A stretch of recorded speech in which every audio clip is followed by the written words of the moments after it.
Hey, guys, welcome back and happy Monday. Guys, we have a lot going on today. So thank you for sticking with us. Thank you for subscribing and being a part of this community. We are so close to 100,000 subscribers. I can just taste it. I feel so excited about it. And we also have a lot of exciting things coming up this week. We have our Kathy Hilton interview, which will be dropping on Wednesday. But today we'll be going live at 11 a.m. on Jason's channel, Down with Jason, with Kimpire to talk about the Real Housewives of Salt Lake City. And then also at 1 p.m. Eastern Standard Time on my channel with David Yontif from his podcast, Behind the Velvet Rope, to talk about the Real Housewives of Potomac. So that will be a subscribers only live chat. We're kind of leaning towards that now because it keeps control over the community and the live chat. So stick with us. If you're not subscribed, get subscribed. Today, we're back to talk about Erika Girardi and the Real Housewives of Beverly Hills and why she's not watching the reunion. There's a lot of details here, but we'll jump into that. Guys, if you haven't already, go ahead, smash that like button. I've already asked you to subscribe and hit that notification bell because, well, you don't want to miss anything we have coming up. Now with that, let's jump right in. It's time for all your binge-worthy pop culture news. Welcome to Up and Adam.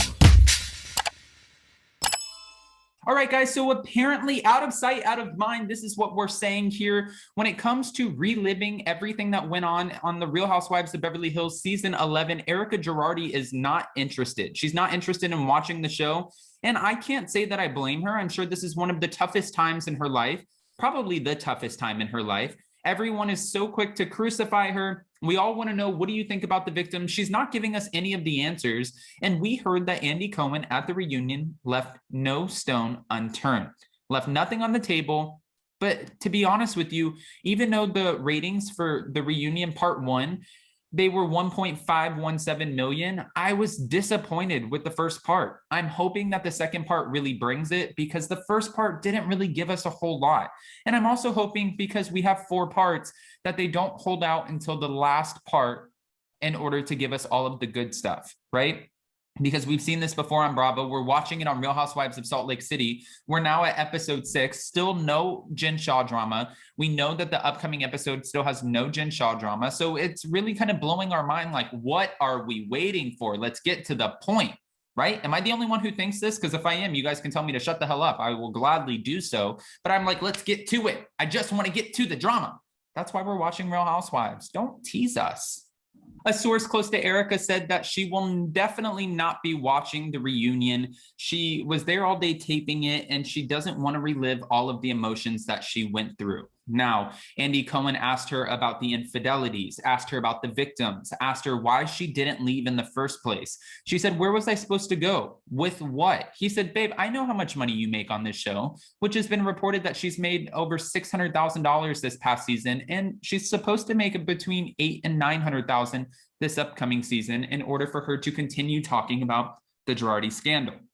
Now, I asked you guys on a poll in my community, I asked you guys, do you think Erika Girardi is worth the pay raise? And you guys kind of lean towards yes, but also this money should go back to the victims. So we're willing to give her a pay raise if the money goes back to the victims, but unfortunately, that's not how it works. I did also ask Emily D. Baker and a few other legal commentators here on YouTube, what did they think about Erika Girardi getting a pay raise? And some people made a lot of sense, like especially Emily, and saying that, you know, she could potentially say something that could be held against her in court, used against her in court. And with that, she's putting herself, her life at risk, on the line, because she's filming, making this money, but it could all be taken away if she says the wrong thing. So really, the money has to be worth the risk. I'm trying to play devil's advocate and understand. Stick with me. A source also said that Erika has had her fair share of Housewives for the moment, and they also kind of added that she's watched every episode of the season this far. So she's relived all of the drama. It's not been the easiest for her, especially because we have to remember a lot of times these women are not privy to the conversations that are happening behind their backs. Like when Kyle and Sutton are talking and Sutton is just maintaining, I think that she's a liar. And then when Kyle, Maurizio, Dorit, and PK, they're all sitting down and they're trying to piece together this story about Tom Girardi having a TBI, but then needing surgery on his ankle and this car crash. And they're all laughing and giggling.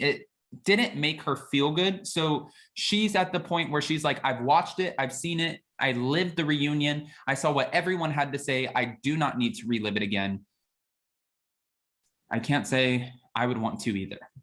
The Insider also added, now that she's had a break from filming, she is just focusing on herself, handling her personal matters, and now trying to figure out what her next business moves are. Because we know that the Tom Girardi infinite amount of money that just kept pouring into her life and her career as Erika Jayne, well, that has come to a stop for sure. There's no more charging up $14 million Amexes unless she meets another rich man.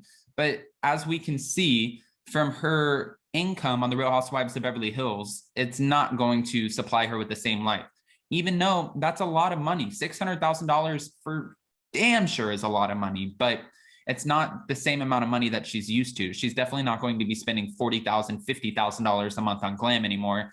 That's for damn sure. Now, of course, we heard that Erika did not hold back and she was coached by her defense team in order to know what she should and should not say at the reunion. And we heard from Lisa Rinna, Kyle Richards, Garcelle. We heard from a lot of different cast members who came on Watch What Happens Live that Erika did not hold back in any capacity. Well, when Kyle was talking to Andy Cohen, he, asked her, what did you think of the reunion? And she even said, I was like, my God, this is relentless. But he has a hard job. He knows the audience is expecting these questions and expecting answers. So with that, Andy Cohen really did have to come through. He had to ask all the hard questions. He had to get in there. And if he didn't, he was going to leave a lot of people disappointed because, well, we're not getting the answers we want watching the show. And the only person who's asking these hard answers would be Sutton. Garcelle is questioning her answers, but Sutton's really the one who is the front runner who's asking them. There's something to say about that. Now, if you guys missed the first part of the reunion, which I don't know how anyone did because it was one of the biggest watch parties of last week, Erika did open up by saying, I'm happy to say everything that I can say. Please understand there are some things that I cannot answer, but I will do my best to give every part of the story that I can. She also added, this is the toughest part of my life, and I asked for patience with the ladies. Got some of them to give me the patience, and some of them, well, they didn't. She said that I asked for an understanding that these things are complicated, that I was finding them out in real time, and I don't have all of the answers, and I still do not have all of them to this day. She said one of the biggest misconceptions about how she's handling everything is that she's an ice queen. And she just noted to us, I'm in an almost impossible situation. If she's seen laughing, she doesn't care about the victims. If she's seen going out, she doesn't care about the victims. If she's seen crying and staying in, then she's just trying to get attention. She feels like there's no way to get out of this impossible situation, that she's continuing down a road where everyone is just targeting her. I can't say she's wrong, but again, like Emily D. Baker said, why would you not just ask your attorney to draft up a statement, put a statement out there? That way people lay off of you a little bit, because the captions, the posts on her social media, they're definitely not helping her case. And I think we can all agree on that.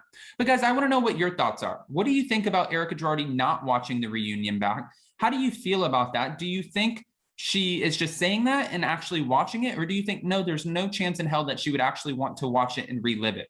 Go ahead and comment below. And also, before you go, don't forget, again, we will be going live today at 11 a.m. Eastern Standard Time on Down with Jason's channel with Campfire to talk about the Real Housewives of Salt Lake City, and then back for a recap of Real Housewives of Potomac. It's going to be a subscribers-only live chat on my channel with David Yanti from his podcast, Behind the Velvet Rope. So guys, if you're not subscribed, get subscribed. Don't forget to smash that like button and hit that notification bell, because, well, you don't want to miss anything we have coming up. With that, we'll see you next time. Bye, guys.